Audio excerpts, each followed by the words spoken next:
On the edge of a tidal river in southeast Queensland, Australia, there is a golf course. In the middle of the 1990s, the river beside it did what rivers on floodplains periodically do. It rose past its banks during heavy flooding, spread out across the low ground, and for a period the course and the river were, briefly, the same body of water. Then the flood withdrew, the way floods withdraw, and the fairways drained and dried. But the largest lake on the course did not fully drain. And in the weeks that followed, the groundskeeping staff began to notice that something had been left behind in it. Something large, moving beneath the surface that had not been in that lake before the water came. Over time, the count of them settled at a stable number.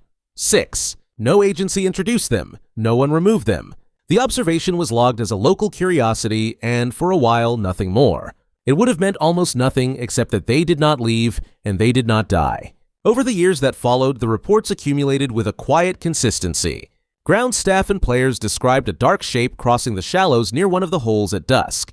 A dorsal fin breaking the flat brown surface in the late afternoon. On more than one occasion, a fish hooked and being reeled toward the bank was taken from the line by something heavy before it could be landed. The club did not deny what was in the water. It did the opposite.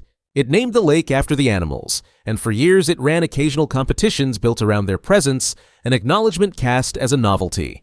Through all of it, a consistent fact held. None of the 6 were ever captured. None were ever confirmed to have left. The animals in the lake were bull sharks, Carcharhinus leucus, a large, thick-set, blunt-nosed coastal shark found in warm waters around much of the world, and the one species of large shark that is genuinely, routinely at home in fresh water. That single trait is the reason this case is not simply a story about 6 animals that should have died and did not. It reframes the question entirely. The question is not whether a shark can enter a river. Bull sharks enter rivers constantly. The question is whether a bull shark can spend the majority of its life in a landlocked pond on a golf course, and what it would take for that to be possible. The plausibility of it rests on 4 things, and they build on one another. The first is the ground itself. The lake was never a sealed, isolated pool. It sits on the floodplain of a tidal river system, the Logan and the Albert, in a low coastal landscape that has flooded and drained on its own schedule for far longer than there has been a golf course on top of it. During a large enough flood, the river and the course lakes are not separate systems. They are temporarily joined. The barrier that appears absolute on a normal afternoon, the strip of fairway between the water hazard and the river, is not a barrier at all in the conditions that matter. It is a floodplain that happens to have been mowed. The sharks did not breach a wall. They arrived on high water across ground that the river has always been able to reclaim. The second is the source. The Logan River and the estuarine systems of Moreton Bay are established bull shark habitat, and specifically they function as nursery grounds.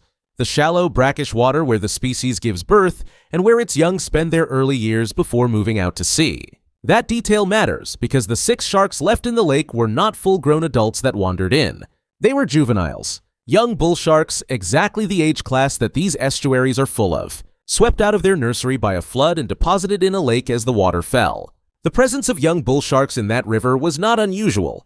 It was expected. The flood simply moved some of them to a place they could not leave. The third is the physiology, and it is the part that makes the case credible rather than absurd. A bull shark does not merely survive fresh water, it is built for it. Most sharks cannot regulate the salt balance of their bodies in low salinity, and will decline and die in fresh water within days. The bull shark can, through a combination of kidney function, salt recycling organs, and the ability to adjust the chemistry of its own blood. The evidence for this is not confined to one golf course. Bull sharks have been documented more than 1,000 miles up the Mississippi River, as far inland as the American Midwest. They have been recorded thousands of kilometers up the Amazon, deep into the continent. There are established populations associated with Lake Nicaragua, and the animal is common enough far up the Zambezi in Africa that it carries the local name of that river. Set against that global record, a bull shark holding in a coastal Australian lake a short distance from its home estuary is not the anomaly. It is the species behaving exactly as the species behaves. If this is the kind of case worth following to the part where the science actually gets tested, subscribe. What comes next is the measurement that turned a golf club legend into a data point, and the single question about these animals that was never resolved. The fourth element is duration, and this is where the Carbrook Lake stops being a curiosity and becomes a scientific record. The 6 sharks did not pass through, they stayed. And they were observed in that lake, on and off, for approximately 17 years, from the flooding of the mid-1990s through to around 2013.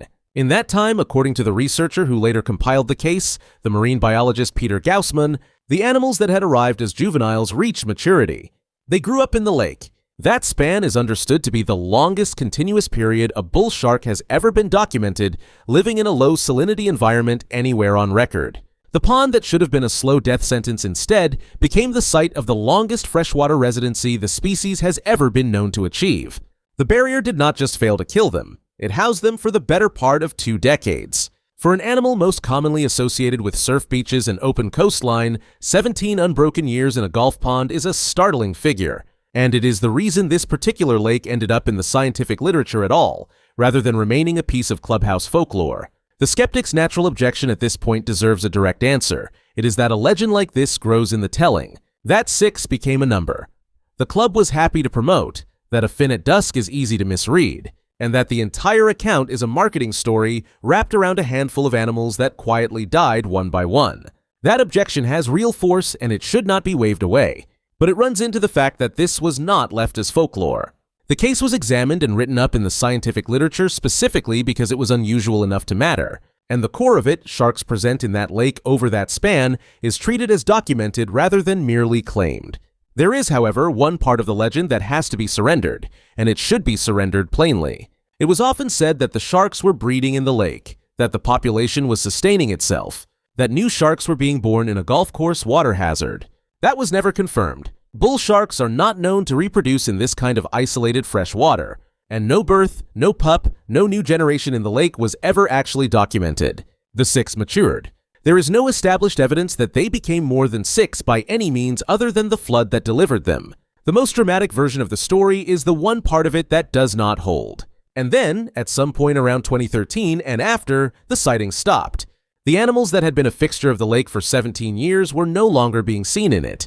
What is not known is why. Southeast Queensland floods repeatedly, and the same mechanism that carried the sharks in, a river rising over its floodplain and briefly rejoining the lakes, is equally capable of carrying them back out.